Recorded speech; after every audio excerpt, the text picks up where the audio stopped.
बिहार विधानसभा चुनाव में पीएम मोदी की एंट्री हुई तो महागठबंधन ने धमाका कर दिया। सीएम फेस को लेकर अब तक बीजेपी के नेता सवाल कर रहे थे कि महागठबंधन के पास चेहरा ही नहीं है। चेहरा तो छोड़िए, महागठबंधन के अंदर सब कुछ ठीक नहीं चल रहा है, इस तरह के दावे भी बीजेपी नेताओं की तरफ से किए जा रहे थे और इसलिए सीएम उम्मीदवार घोषित नहीं हो रहा है। पर महागठबंधन ने बीजेपी और उसके सहयोगियों के हर सवाल का जवाब दे दिया, साथ ही उनके सभी दावों को झूठा साबित कर दिया। अपने सीएम चेहरे का ऐलान कर दिया महागठबंधन ने। अब तेजस्वी यादव को सीएम पद का उम्मीदवार घोषित कर दिया गया है महागठबंधन की तरफ से और बड़ी बात यह है कि यह ऐलान कांग्रेस की तरफ से किया गया है। और अब सवाल बीजेपी से किया जा रहा है कि क्या प्रधानमंत्री नरेंद्र मोदी नीतीश कुमार को सीएम उम्मीदवार घोषित करेंगे, क्योंकि और किसी में इतनी हिम्मत नहीं है कि एनडीए के सीएम उम्मीदवार के नाम का ऐलान करे।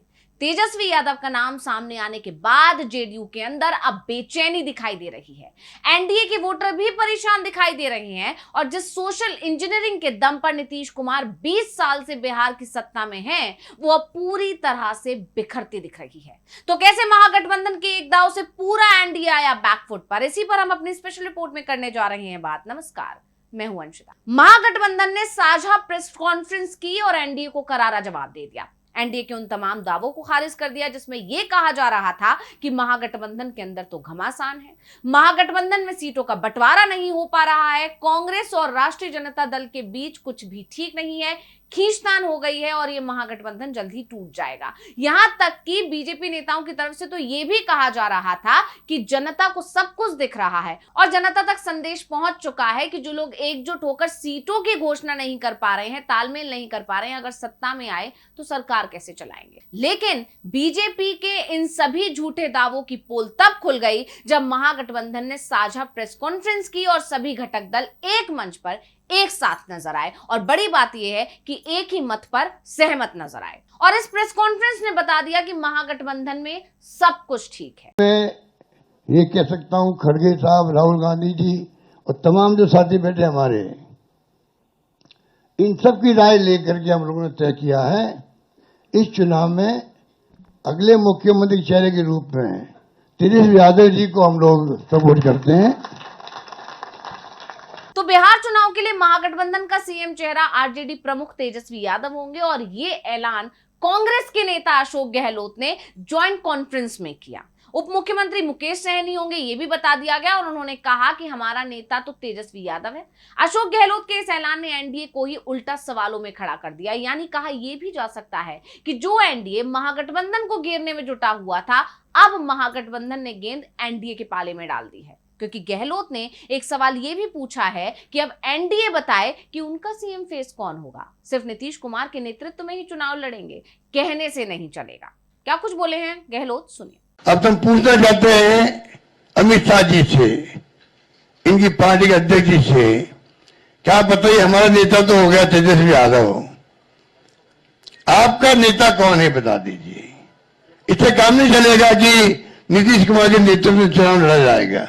अगला मुख्यमंत्री का उम्मीदवार आपका कौन है ये उनको बताना पड़ेगा। इसके साथ ही मुकेश सहनी को भी साधने की कोशिश की गई, क्योंकि वो लगातार डिप्टी सीएम पद पर अपनी दावेदारी पेश कर रहे थे और इसको लेकर भी आरजेडी और कांग्रेस की तरफ से ऐलान कर दिया गया और गहलोत ने कहा कि उप मुख्यमंत्री और भी लोग बनाए जाएंगे, मुकेश सहनी को भी डिप्टी सीएम का ही पद दिया जाएगा और इसके साथ साफ हो गया कि पिछड़े समुदाय से बाकी के उप मुख्यमंत्री होंगे। यानी अपने समीकरण को भी साधने की कोशिश की गई है महागठबंधन की तरफ से।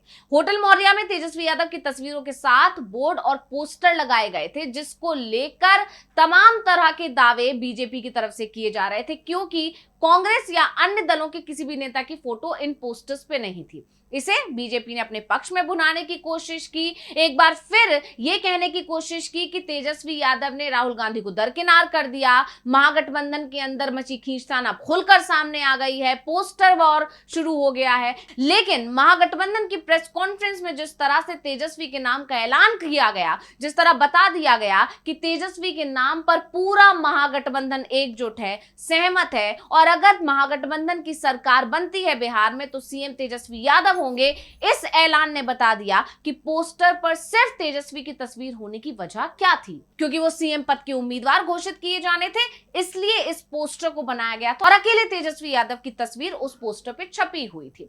यानी विपक्ष ने बीजेपी की कोशिश पर एक बार फिर पानी फेर दिया। यही नहीं, कांग्रेस नेता पवन खेड़ा ने इस विवाद पर कहा कि विरोधियों को जो कहना है कहने दीजिए, लेकिन हमारे यानी महागठबंधन के बीच कभी कोई टकराव नहीं था। पोस्टर में सिर्फ तेजस्वी की तस्वीर कोई मुद्दा नहीं है। क्या बिहार के युवाओं के लिए ये मुद्दा मायने रखता है? क्या बोले पवन खेड़ा, सुन लेते हैं। विरोधी कहते रहे हमारे कभी क्लैशेस थे ही नहीं, हमारे कहां क्लैशेस थे। मुख्यमंत्री के चेहरे को लेकर भी कई सवाल हुए। प्रेस वार्ता तो होने दीजिए शुरू, कई जवाब मिलेंगे आपको। पोस्टर में तेजस्वी यादव की तस्वीर सिर्फ लगी हुई है, राहुल गांधी की तस्वीर। ये कोई मुद्दे ही नहीं, ये कोई मुद्दे होते हैं क्या? बिहार के लिए मुद्दा रेलेवेंट है? बिहार के लिए, बिहार के बेरोजगार नौजवान के लिए कौन सा मुद्दा रेलेवेंट है? चर्चा उस पर होनी चाहिए। इसके अलावा वीआईपी के मुकेश सहनी का भी बयान आया। उन्होंने कहा कि आज इस समय का मैं 3.5 साल से इंतजार कर रहा था। भाजपा में जिस तरह हमारे विधायकों को तोड़ा, गरीब मल्लाह को रोड पर ला दिया, हमने संकल्प लिया था कि जब तक भाजपा को तोड़ेंगे नहीं, छोड़ेंगे नहीं। महागठबंधन मजबूत है, हम सरकार बनाएंगे।